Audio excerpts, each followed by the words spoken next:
তো গাইজ, নতুন সরকারের তো প্রায় এক মাস হতেই চললো, মোটামুটি বলা যায় যে অন্তর্বর্তীকালীন সরকার রয়েছে তারা এক মাস কাটিয়ে দিয়েছে যে পুরনো সরকার উৎখাত করার পরে। এবং এই যে এক মাস, সেই এক মাসে কিছু না কিছু কাজ হয়েছে, কিছু না কিছু পরিবর্তন হয়েছে এবং সমস্যার সম্মুখীন হতে হয়েছে। এবং সেই সব কিছুকে মিলিয়ে কি কি হয়েছে আমরা আজকে সেটাই জানার চেষ্টা করব। এবং সেই যে পরিবর্তনগুলো কতটুকু কি মানে কতটুকু ফলপ্রসূ হলো। এবং আমি জানি যেটুকু যে শাহজালাল আন্তর্জাতিক বিমানবন্দরে একটা বিপুল পরিমাণে খুব ভালো একটা পরিবর্তন এসেছে, যেখানে যাত্রীদের মানে সব কিছু সহজ করে দেওয়া হয়েছে। আমি এইটুকু মাত্র জানি। বাকি কি কি ভালোর দিকে পরিবর্তন হয়েছে এবং কি কি খারাপের দিকে পরিবর্তন হয়েছে আজকে আমরা এই ভিডিওটা জানবো, যার শিরোনাম হলো বাংলাদেশের নতুন স্বাধীনতার এক মাস পরে কি কি পরিবর্তন আসলো আর এখন কি কি সমস্যা আছে। হ্যাঁ, তো ডেসক্রিপশন বক্সে লিংক দিয়ে রাখবো, সেখানে গিয়ে অরিজিনাল ভিডিওটা দেখে নিও, সাথে সাথে চ্যানেলে লাইক শেয়ার সাবস্ক্রাইব করে দিও। নতুন করে স্বাধীনতা পাবার তাহলে এক মাস পূর্ণ হলো এবং এই এক মাসে কি কি পরিবর্তন আমরা দেখেছি, প্লাস এখনো কি কি সমস্যা দেখা যাচ্ছে একটু আলোচনা করা যাক। তবে তার আগে সোশ্যাল মিডিয়াতে যে জিনিসটার পরিবর্তন নিয়ে তর্ক বিতর্ক খুব চলছে এখন, সেটা হচ্ছে আমাদের দেশের জাতীয় সঙ্গীত পরিবর্তনের বিষয়। কেউ বলছে জাতীয় সঙ্গীতে বাংলাদেশ শব্দটিই নাই, তাই পরিবর্তন করতে হবে। কেউ বলছে আবার এখানে সংখ্যাগরিষ্ঠ মানুষের বিশ্বাসের সঙ্গে সঙ্গতিপূর্ণ কোনো বিষয় নাই, তাই পরিবর্তন করতে হবে। আবার কেউ প্রশ্ন তুলছেন এখানে যে মায়ের কথা বলা হয়েছে সেটা আবার কোন মা। এখন এই জাতীয় সঙ্গীত আদৌ পরিবর্তন হবে কি হবে না সেটা তো পরের বিষয়, তবে পরিবর্তন হলেও বিতর্ক হয়তো থেকেই যাবে।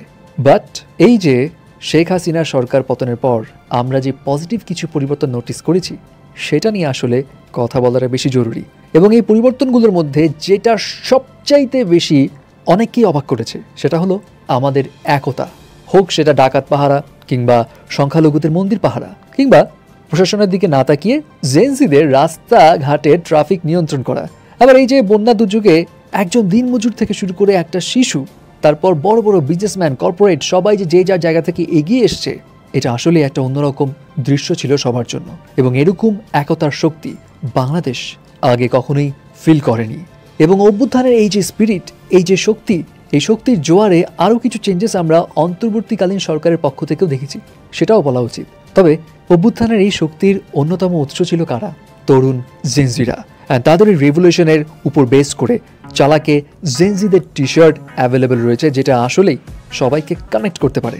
অ্যান্ড জেনজির এই টি শার্টগুলো দেখতে ভিজিট করুন চালাকের ফেসবুক পেজ এবং ওয়েবসাইট, লিঙ্ক রয়েছে এই ভিডিওর নিচেই। ওকে, অন্তর্বর্তীকালীন সরকারের তরফ থেকে উল্লেখযোগ্য যে পজিটিভ পরিবর্তনগুলো আমরা দেখেছি তার মধ্যে অন্যতম হলো দেশের মানুষের সাথে কানেক্ট হয়ে আন্তরিকভাবে দেশের মানুষদেরকে নিয়ে ভাবা এবং সেই অনুযায়ী স্টেপ নেওয়া, যার কারণে আমরা দেখেছি এয়ারপোর্টে এখন কি সুন্দর সিস্টেম পরিবর্তন এসছে। লাগেজে হ্যাসেল কমেছে, টেলিফোন বুথ সার্ভিস সহ ফ্রি ওয়াইফাই অ্যাভেলেবল রয়েছে, হেল্প ডেস্ক সচল হয়েছে। এছাড়া সাধারণ জনগণের বাক স্বাধীনতার পাশাপাশি গণমাধ্যমেও ফ্রিডম অফ স্পিচ দেওয়া হয়েছে, চাটুকারিতা করতে নিষেধ করা হয়েছে। ইনফ্যাক্ট ডক্টর ইউনূস নিজেও বলেছেন সরকারের সমালোচনা গণমাধ্যমে তুলে ধরতে হবে। সরকার নিয়ে সমালোচনা করা যাবে, এটা কি আমরা আগে কখনো কল্পনা করতে পেরেছি? যদিও এখানে একটা কথা আছে বস, এই বাক স্বাধীনতা পেয়ে অনেকে আবার একটু লাগাম ছাড়াও হয়ে যাচ্ছে। বাট এনিওয়ে, নতুন নতুন স্বাদ পেয়েছি আমরা সবাই, সো কন্ট্রোল করতে একটু সময় লাগবে। ইলিশের রপ্তানি ভারতে কমেছে, বাংলাদেশের মানুষ পর্যাপ্ত ইলিশ পাচ্ছে। হ্যাঁ, যদিও দাম এখনো চড়া, বাট হেই, দেশের মানুষ আগে ইলিশ পাবে, তারপরে পরেরটা পরে দেখা যাবে। দেশের মানুষের কথা ভেবে এই কথা কি 15 বছরের সরকারের মুখ থেকে আমরা আগে কখনো শুনেছিলাম? এটাও কিন্তু একটা পজিটিভ দিক। ঢাকঢোল না বাজিয়ে একের পর এক কাজ করে যাচ্ছে। যেমন বন্যা দুর্গতদের জন্য ডক্টর ইউনূস 1000 কোটি টাকার ফান্ডের ব্যবস্থা করেছে। দুবাইতে আটক হয়ে থাকা 57 জন বাংলাদেশিকে মুক্ত করেছে। নীরবে এইসব কাজ করে যাওয়া দেখেই বোঝা যাচ্ছে তিনি সংস্কারের জন্য এসছেন, পাবলিসিটি স্টান্টের জন্য নয়। যদিও উল্লেখযোগ্য এই পজিটিভ পরিবর্তনের পাশাপাশি কিছু কিছু সমস্যা আমাদের সাধারণ জনগণকে ফেস করতে হচ্ছে এখনো। তার মধ্যে অন্যতম হচ্ছে ইদানিং সময় আপনি দেখবেন ট্রাফিক জ্যাম অনেক বেড়ে গেছে। যেসব জায়গাতে ইউজুয়ালি জ্যাম দেখা যায় না, সেখানেও এখন জ্যামে আটকে বসে থাকতে হয়।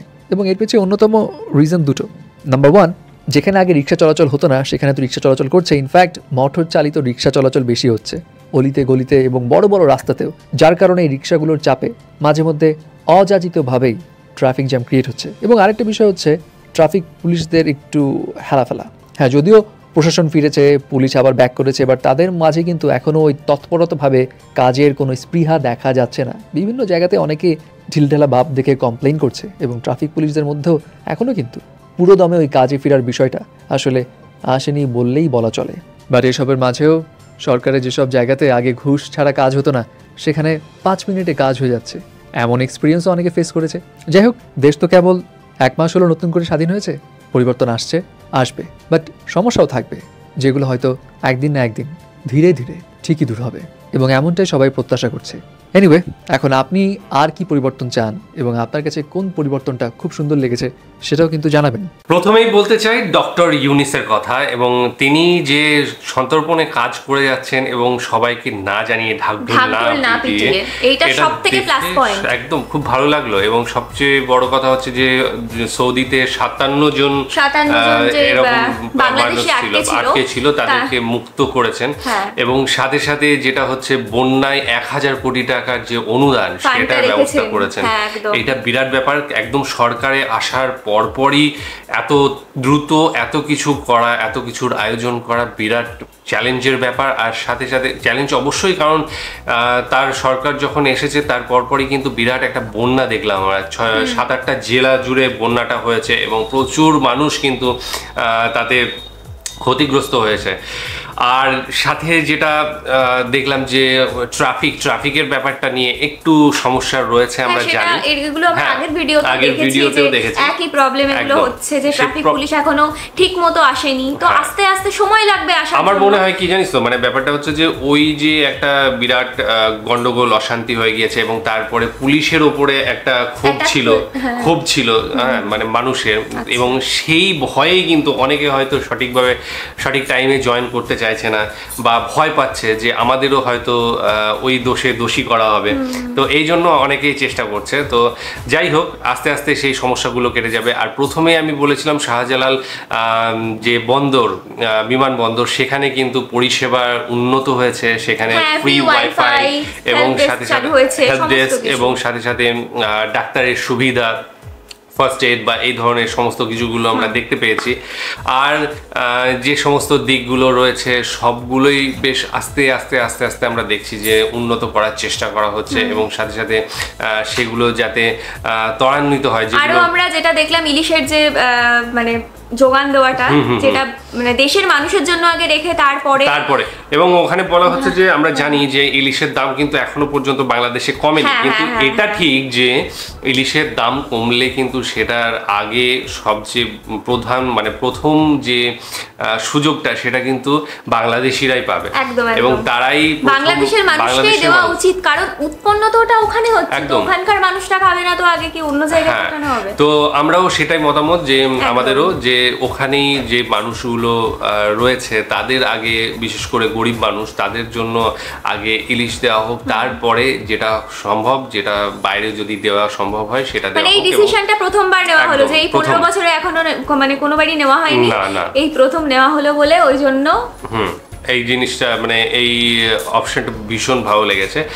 আর বিশেষ কিছু না, আর জাতীয় সঙ্গীত নিয়ে জাতীয় সঙ্গীত নিয়ে তো ভিডিও করেইছি, তোমরা দেখেছো। এবং আমি ফেসবুক, হোয়াটসঅ্যাপ বা মানে বিশেষ করে ফেসবুকে আমরা ঘোরাঘুরি যখন করছি তখন কিন্তু একটা হিউজ সংখ্যক মানুষ যেমন চাইছে যে জাতীয় সঙ্গীত পরিবর্তন হোক, আবার আরেকটা দিক চাইছে যারা বিশেষ করে ঢাকা শহর কেন্দ্রিক এবং শিক্ষিত সমাজ, তারা কিন্তু চাইছে যে এটা যেটা আছে সেটাকেই রাখতে, এবং তারা তাদের আবেগটা প্রকাশ করছে সেই জাতীয় সঙ্গীত দিয়ে। ঠিক আছে, তো এই জিনিসটা দুই দিকেই সুশীল সমাজ রয়েছে, দুই দিকেই ছাত্ররা রয়েছে, স্টুডেন্টরা রয়েছে, এবং এই যে পরিবর্তনের যে ইয়েটা চলছে, ফাইটটা চলছে, সেটা কতদূর কি হয় না হয় সেটা আমরা আগামী দিনে দেখতে পাবো। অবশ্যই কিছু মানুষ চাইবে যে জাতীয় সঙ্গীত যেটা রয়েছে সেটাই রাখার, এবং যদি বাংলাদেশ, কথাটাই যে মানে বাংলা আছে কিন্তু বাংলাদেশ নেই, যদি চেঞ্জ করা যায়। আমি জানি না রবীন্দ্রসঙ্গীতে, এটা রবীন্দ্রসঙ্গীত, এবং সেখানে যেহেতু জার্মানিতে দেখেছি আমরা যে কিছু লাইন চেঞ্জ করা হয়েছে, কিছু ওয়ার্ড চেঞ্জ করা হয়েছে, পুরো পুরো জাতীয় সঙ্গীতের পরবর্তী সময়ে, এবং ব্রিটেনেও যত সম্ভব কিছু ওয়ার্ড চেঞ্জ করা হয়েছে। তো এখানেও বাংলার জায়গায় যদি বাংলাদেশ করা যায় তাহলে সেটা পরিবর্তন করা যেতেই পারে। আমার মানে আমি যদিও কনফার্ম নই এই ব্যাপারটা, আমি একটা জাস্ট বললাম, ঠিক আছে, হতে পারে। তো যাই হোক, ভীষণ ভালো লাগলো ভিডিওটা। 1 মাসে এত কিছু করেছে সরকার, আর আরো সামনের দিন পড়েই রয়েছে। বাংলাদেশের যে উন্নতির যে ধারা শুরু হয়েছে সেটা আগামী দিনেও বজায় রাখবে, সেই আশা করে আজকের ভিডিও এখানে শেষ করছি। আগামী দিন আবার আসছি অন্য কোনো ভিডিও নিয়ে, ততক্ষণের জন্য স্টে টিউন।